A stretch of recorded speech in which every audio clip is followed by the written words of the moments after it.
They're fascinating, intriguing, and innovative. This is Hidden Gems, spotlighting those in your community who are inspirational and who encourages others to be the most that they can be. This is the life of Hidden Gems, Pastor Drina Lewis. I think it was around when I was 4 years old when I played my first song on the piano. I used to practice or listen to other people play. My mom played, my sister played, and I started playing around, and by age 4, I could play "Do Lord Remember Me." I was born in Evanston, Illinois, at a time where it was an exciting time to grow up there. It's a suburb of Chicago, so I'm a city girl, but I'm a small-time girl, all at the same time.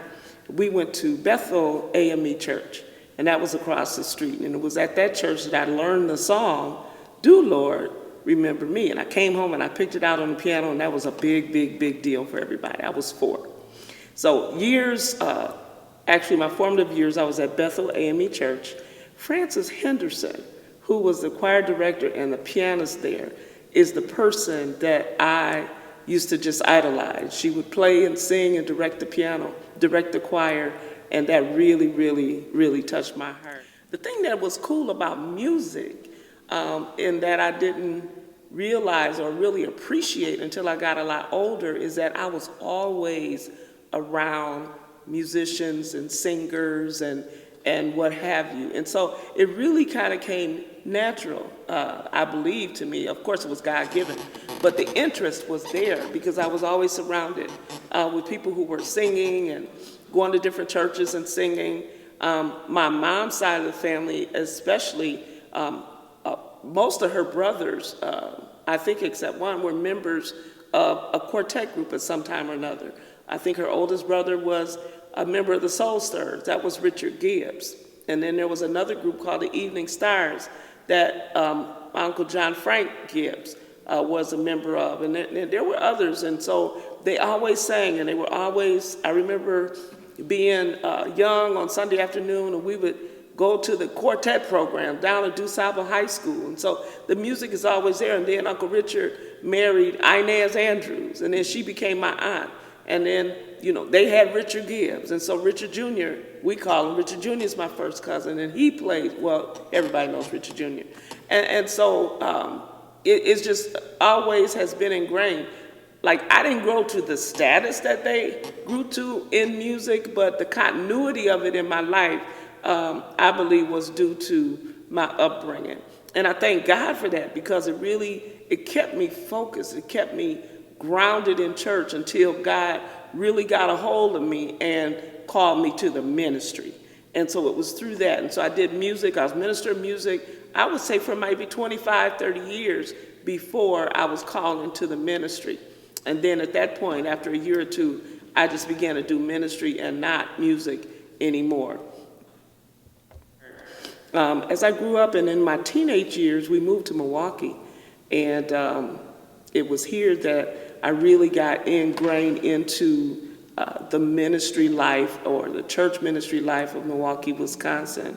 As a teenager, I came here, went to Rufus King, graduated, got married, did all the things that you do as you're growing up.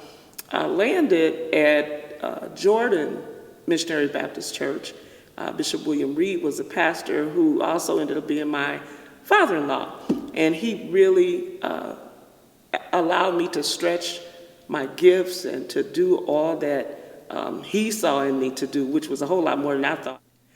The ministry came after years in church, of course, playing the organ, playing the piano, directing the choir, and all of that.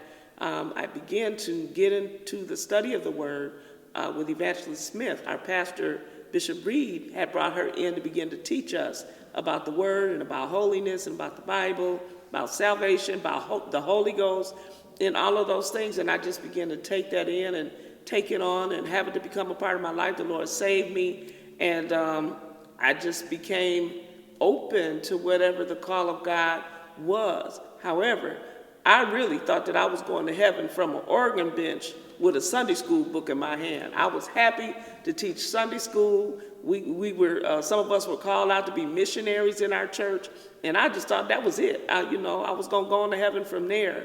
But God, he stayed with me, and he continued to compel me, and he began to show me doing things in ministry that I never, ever would have expected to do. And it troubled me so much until finally I did go talk to my pastor. And his comment was, well, you're already doing it.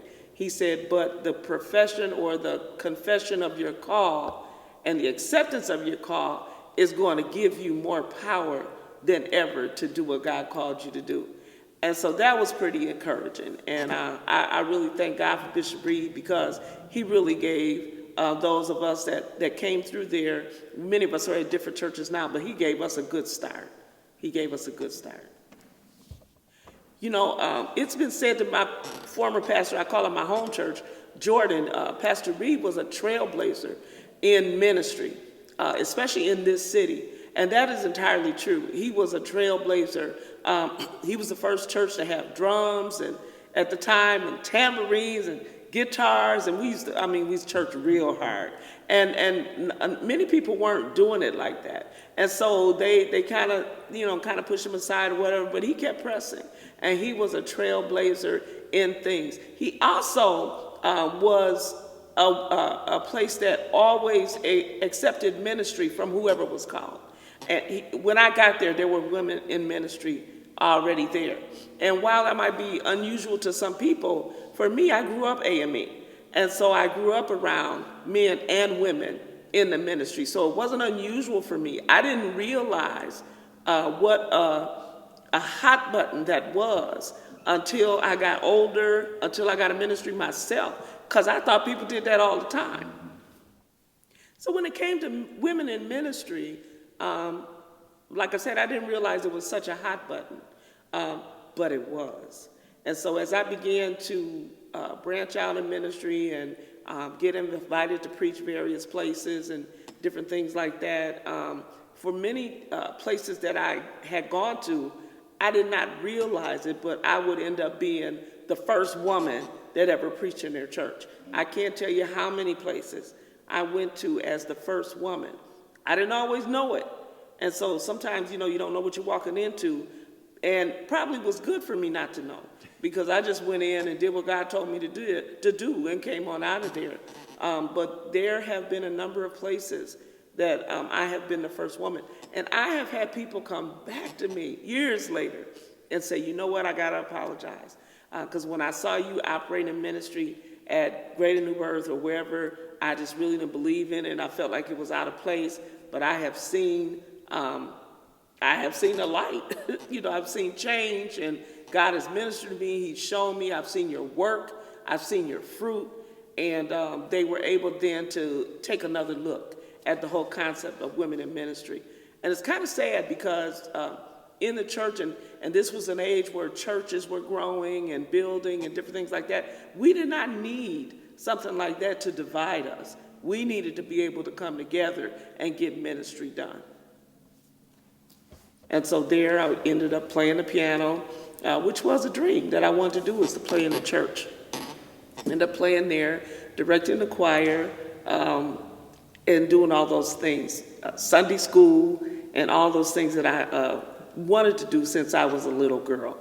I began to work in the corporate area, and I did administrative work, and I ended up landed with a career in human resources, which I think is pivotal because God allowed me to learn about leadership and people management and different things in the corporate world. It paid for me to be trained all over the country, and then yet allowed me to use that in ministry. So here I am working in corporate, have my two girls, Shalon and Rashida. They are, next to my husband, they are the loves of my life and are the reason that I kept pushing so many times when I wanted to give up. And so here we are, just trying to make life happen, trying to live, trying to do what we know to do. As we continued in life, and as they were growing up, I was working full-time, and then I was doing ministry after work. So I've always had two jobs. I've always done multiple things, and I believe it's a blessing from the Lord that I was able to do that. I also believe, I know they say the song "Serving the Lord pays off after a while," but serving the Lord paid off for me early in my life. And I believe it is the reason that while I was not perfect, that I was able to avoid some of the pitfalls of people that were close to me. And so I thank God for that continually in my life, and I feel like I owe him my life because of how he has kept me. So after Jordan, we continued to grow and to expand. I was a musician at All Nations Church. I was the minister of music at New Hope Church of Deliverance, and back at Jordan for a season, and then on to Greater New Birth Church, who was pastored at that time by someone that we had grown up in church together at Jordan. So Reverend Bird, who is now Bishop Bird, Bishop R.J. Bird, is the pastor at Greater New Birth. And he went 1 year, and then I followed the year after, and we built ministry together there.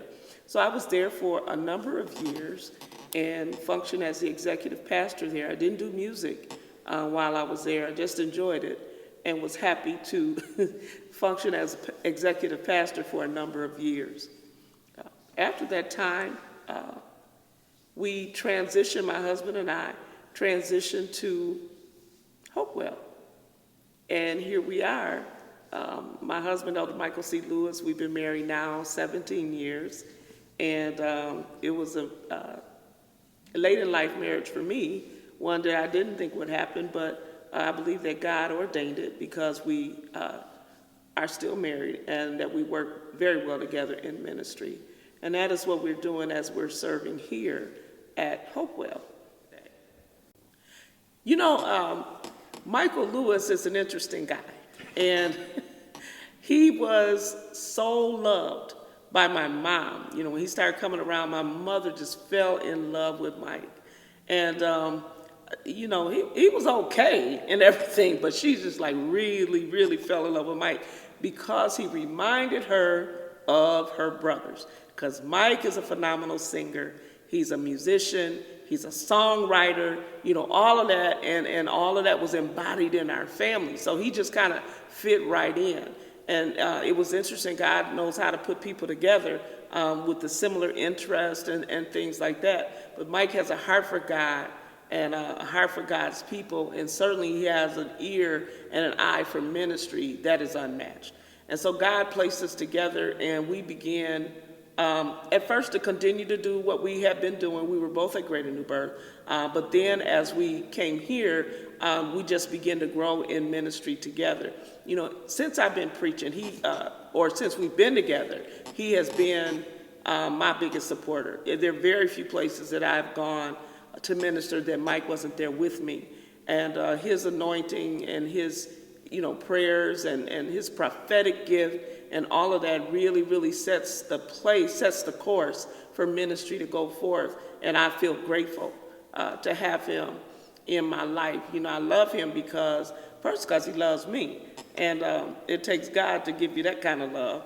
But secondarily, I love him because he loves ministry. And he has never, ever presented a barrier or any restriction to me going forth and doing whatever God has called me to be. When he came into my life, I was so busy doing things for work and doing things for church and doing things for this person, doing things for that person. You know, he would tap me on the shoulder and he would say, you know, it's about you too. You know, it's about you too. And he really kind of arrested me with that and caused me to look around. And I thank God because God, he always sends you what you need. You know, and a lot of times we have a lot of things in mind. We want this, we want that, but God sends you what you need. And I needed Mike. And so I thank God for him. And today we are just now flourishing in ministry. Pastor Taylor has kind of stepped to the side. I won't say stepped back. He just stepped over a little bit. He was here 25 years going strong. And so then when we kind of came to give him a little bit of a break. and a boost. That's not the reason we came, but after we got here, that just kind of helped him along. And so now he's gotten quite comfortable sending us forth. And so pretty much the responsibility for preaching and teaching, he has allowed me to partake in that. And then Mike has come as the minister of music, and we've been able to go forth in the Lord from there. This is an interesting time that we're in right now. This season of pandemic, let me tell you, I have a friend who has for years been trying to get me on the radio and get me on TV and get me to do this and get me to do that, and I never said yes. But overnight, here it is now, I'm on social media preaching live, and I'll tell you, that was a major, major step, and we had to do it overnight. We didn't have time to play around, and we didn't have time to deal with, I'm scared, because I was. But God pushed us, as he did many churches, and he just drop-kicked us into the next age for ministry. And it's a good move, I tell you that, because now that we've started, we probably will never not do it. But it's a good move for the church, I believe, because we're able to reach so many people, so many people. And so we're not in our building at all. We're doing everything virtually right now. Hopefully we're going to make a plan to go back in little by little. But at this point, we are ministering on Sunday virtually. But I'll tell you, for the most part, I'm having a pretty good time. I miss the people of God. I miss, you don't realize how much you ride off of their enthusiasm and their presence and that. But God, if God gives you a word, you have a word. It doesn't matter who's in the building. What matters is if you have a word. And so I thank God for that. I talk a lot about how the things that God allowed me to learn in the workplace and how that has transitioned or translated into ministry work in the kingdom. And some of those things, leadership skills and organizing skills and training skills, because one of my responsibilities there were to teach and to train managers and to develop them into good management people. And so that helped me when I got into ministry, especially full time. So the Lord gave me a ministry, I don't know how many years ago, RTS Ministries, Ready To Serve. And through that ministry, or through that arm of ministry, I was developing training, customized training for churches and for pastors who wanted someone to come in and help with vision definition and things that just would kind of set them in order and give them a good foundation from which to spring from. And so that's what RTS Ministries did. But in that, there are a lot of things that tied into that. For instance, that ministry was born when I was attending a conference. And it was one of the EC Reams conferences years and years ago. And I remember being there and God just dropping that in my spirit. And I told the young lady that was with me, I said, write this down. Because the Lord didn't let it go away, it stayed with me. But through that, all of those skills were combined into ministries in order to deliver what corporations had paid thousands of dollars for me to learn, to deliver to the church world, who didn't necessarily have the time or the resources or the capabilities to get to that kind of training. But then I could bring it in. And so one of the things that I did at Greater New Birth was to roll out a training, ministries, workshop, conference is what I want to say, Grace International. When Grace International Fellowship first kicked off, we were an integral part of developing those conferences on an annual basis. And each of those experiences, you build upon those experiences and you learn on those experiences. And as a result of one ministry opportunity So when I was in Rockford, Illinois, I met a woman, a pastor, who invited me. She was from New York, and she invited me to New York to teach at her what she had, an Asian Christian leadership conference. And so she invited me to teach and to do some workshops there. And so I said, okay, that's fine. And so I went. And one of the pastors that were there was Bishop Rudy. And we developed a friendship. And he actually invited me to come to the Philippines to minister So I was like, okay, yeah, oh, sure, yeah. You know, I used to say, yeah, okay, I'm good. You know, I'll do it. That's nice. And that was in like September of whatever year that was, 2000, September of 2000. But I want you to know that over the next few months, that thing really, really got in my spirit and really got in my spirit. And by February, I started thinking, I got to go to the Philippines. Like, I don't want to go to the Philippines. I've never gone to the Philippines. And it really, really troubled me, but I could not get rid of it. And so then I was talking to a friend of mine, Elder Sandy Campbell, and she was a experienced missionary. She had gone to Haiti and Jamaica and some other places, and we've been friends for years. And she said, I'll go with you. And I said, okay. And so the invitations kept coming, and then we finally set a time, and we decided to go to the Philippines. It was an extraordinary experience. It was something that literally changed my life and changed my view on ministry. We were able to certainly minister to the young people, children there, and parents there, but we also were able to spend quite a bit of time with 40 pastors who pastor churches in the Philippines and give them some training that Bishop Rudy had asked me to deliver. And that was the most blessed time. It was a time that I just felt like, well, this is it. You know, I felt like I was fully in purpose and completely where God wanted me to be at the time. And it was an awesome blessing to be there. So from that, we continue with RTS Ministry, and we've done some things locally, and we've done some things across the country a little bit. And at this time, it's a little bit of an awkward time to think about training delivery and things like that, but we do focus on leadership training, and we have workshops, and we develop training that we customize based upon the needs of the pastor. Whatever they feel like their church needs, we're able to build some training for them. And so hopefully when some of this is over with, we'll be able to continue that work.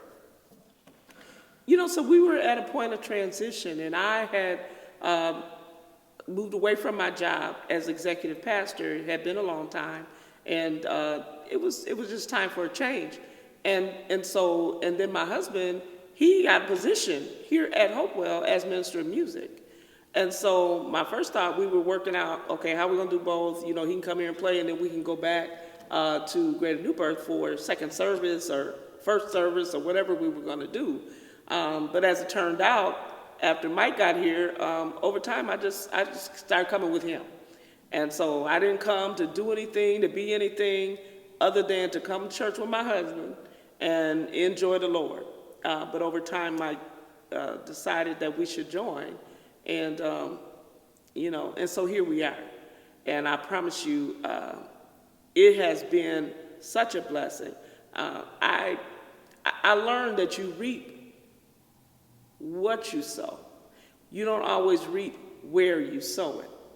And so a lot of the time that has been put in at different places in different parts of my ministry life, this is the time that I have been reaping some of that. These people are so warm and so loving. You know, I know we're not a perfect church. There is none. But they are so warm and loving. And I feel like I have been with them for the 25-year period that I have been somewhere else. And so I'm so grateful for that, because that is something that totally was unexpected. That God, you know, sometimes God will surprise you. He'll give you a good surprise. And so that was a surprise for us. But we have been blessed to be here. And then I'm blessed to be actually in ministry with my friend, Pastor Taylor. We actually were in ministry together. We all grew up at Jordan.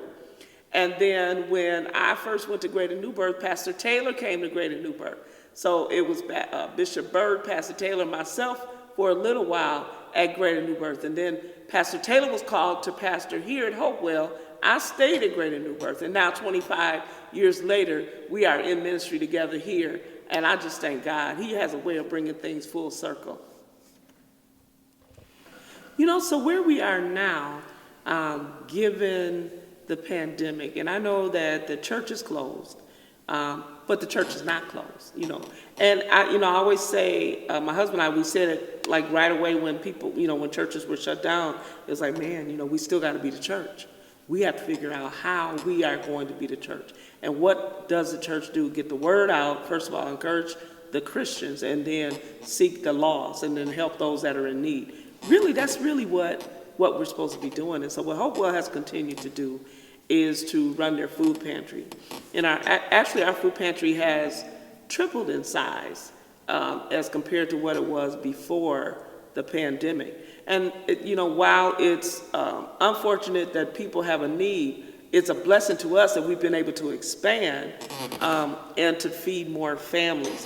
One of the vendors came along, the suppliers saw what we were doing and came alongside of us and said, we're going to support you with substance and items and food items and different things like that, so that we can increase our capacity. So that they love doing the food pantry, and we're doing pretty good with that. Also with clothing, and just a couple weeks or so, we're going to be doing our annual coat drive, where we kind of make sure that we have clothing available, for warm clothing for people that need it and don't have it for the weather and different things like that. Doesn't necessarily mean they're homeless. Sometimes, they're working and they got good jobs and different things, but they just don't have enough.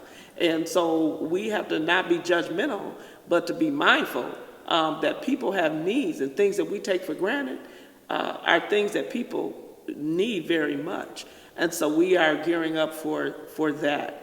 And that is our hope. What I typically try to do in my own life in ministry, I've always done what was in front of me. I've never been a person to really seek after, I want to do this, I want to roll, I want to do this. I've always done kind of what was in front of me. And that's what I'm doing here. So whatever God puts in front of us here at Hopewell to do, I believe that's what we're going to do. I believe He's going to bless it. And I'm looking forward to what tomorrow brings. I know that He has great things in store for our church.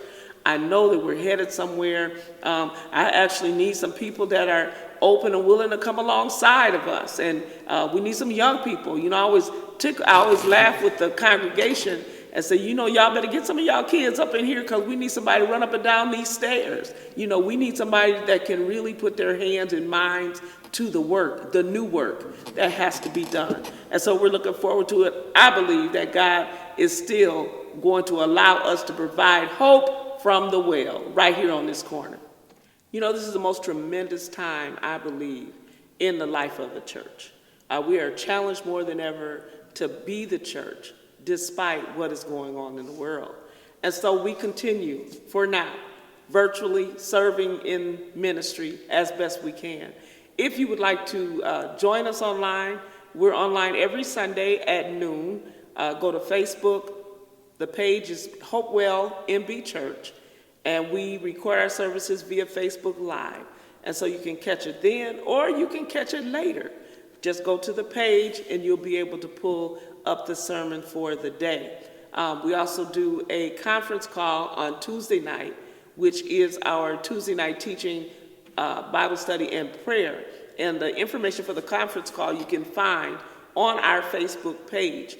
And so you can do that and join us each Tuesday night at 6:40 p.m. We have a good time. It's a little more interactive, and we give a word and we do prayer, but we're able to say hello and hi to each other and kind of fellowship for a moment. It's one of the brightest times of the week for us right now. So don't forget, and just in case you want to sow into our ministry, you can get to us at $Hopewell25. That is our Cash App, $Hopewell25. And then you can also go online with givelify.com, find our church, Hopewell, and our pastor, Pastor Ollie Taylor, and you can give that way. You can also mail your contribution to the church. All this information will be located on our page. And if you are interested in just joining in the work that God has given us to do on this corner, amen, with your financial support, with your presence, you don't, as we can see with social media and with virtual ministry, you don't even have to be a member of the city of Wisconsin, a citizen here. You can live anywhere and be a part of our church. And so we invite you to consider becoming a part, to support with your presence, to support with your finances, and to support us in prayer. We need prayer. God bless you.